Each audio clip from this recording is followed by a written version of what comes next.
হরিনাথপুর গ্রাম। সেখানে বাস করত মদন মিয়া। তার পেশা ছিল গোল্লা বেচা, নাম তার দাদা গোল্লা। সে একদিন মহল্লায় আইসক্রিম নিয়ে বেরিয়ে পড়ল। তারপর সেদিন দেখা হয় রাজার সাথে। রাজা বলে যে, তুমি কত টাকা করে আইসক্রিম দাও, আমাকে একটা আইসক্রিম দাও। তারপরে বলল, আমার দাদা গোল্লা খেয়ে যারা মন ভরে না, আমি তাদেরকে কখনো গোল্লা দিই না। রাজা বলল, ঠিক আছে। তারপর সে গোল্লা নিয়ে চলে যায় মহল্লাতে। সেখানে কাকিমা বলে, কি হলো আজকে তোমার দাদা গোল্লা তো একটু স্বাদ না, তা কি হয়েছে তোমার গোল্লাতে? না বৌদি, কিছুই হয়নি, এই নাও খেয়ে দেখো, অনেক টেস্ট হবে যে। তা আজকে কোথায় গিয়েছিলে তোমরা? পাড়াতে গিয়েছিলাম, সেখানে হয়নি কিছু, তাই আর কি আজকে চলে এলাম, বাড়িতে চলে যাব। তারপর সেখানে দুই বাচ্চারা অনেকগুলো আইসক্রিম খেলো। সেটাতে গোল্লা অনেক পছন্দ করলো, তা নিয়ে তা বেশ ভালোই হয়েছে আজকে দাদা গোল্লাটা, এত টেস্ট। তোমাকে এত করে বললাম, তুমি আমার কথাটা শুনলেই না। এবার বলো কি হয়েছে, না হলে তো আর বুঝতে পারবো না। পচার মা না করেছে মদ খেতে, তাই তোমাকে বলে আর মাত্র কয়েকটা দিন, এমনিতেই প্রমোশন হয়ে যাবে। তোমার যা কাজ না, আবার প্রমোশন হবে?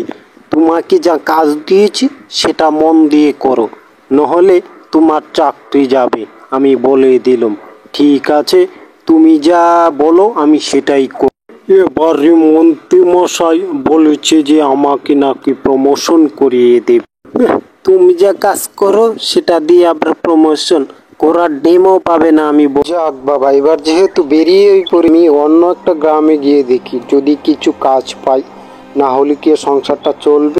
কিরে হতচ্ছাড়া, তোর জন্য আমি কতক্ষণ ধরে বসে আছি, তোর যে কোনো খবরই নেই। তা দেখুন দাদা, আমি এত কিছু বুঝি না, তুমি আমার টাকাটা দেবে কবে সেটাই বলো।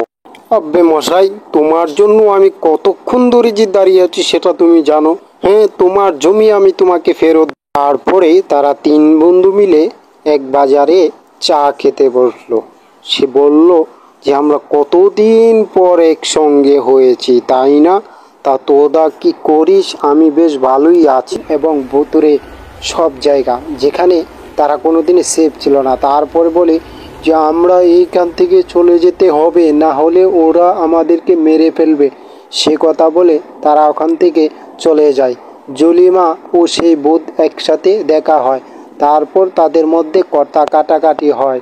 একদিন জলিমা বলে, তোর বোনকে আমি যে কোনো সময় মেরে ফেলতে পারবো, তাছাড়া আমি যে কি করি। একদিন সেই জলিভূত তার বোনকে বন্দি করে নেয়। বন্দি করে সে জঙ্গলে হারিয়ে যায়। তারপরে জলির ভূতের কাছে সে চলে এসে এবং তাকে একদিন আগুন দিয়ে ইটটা মারে, যেটা থেকে সে জলিমা অনেক রাগ হয়ে তাকে খাঁচায় বন্দি করে রাখে। এই নে, এটা হচ্ছে তোর সাজা, তাই তোকে সাজাপ্রাপ্ত আমি তোকে বন্দি করে দিলাম।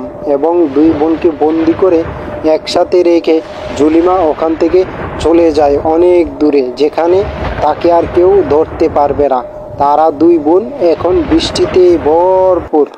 তারপর গ্রামের মদন মিয়া বলে, কত শান্তি পেলাম, আজকে যে পৃথিবীটা কত সুন্দর লাগতেছে সেটা আমি নিজেও বলতে পারবো না, কারণ আজকে থেকে আর কোনো ভূতের ভয় নেই। জলিমা এই জঙ্গল ছেড়ে চলে গেছে এবং বাকি দুই ভূতকে বন্দি করে রেখে দিয়েছে। এখন আমরা এই গ্রামে শান্তিভাবে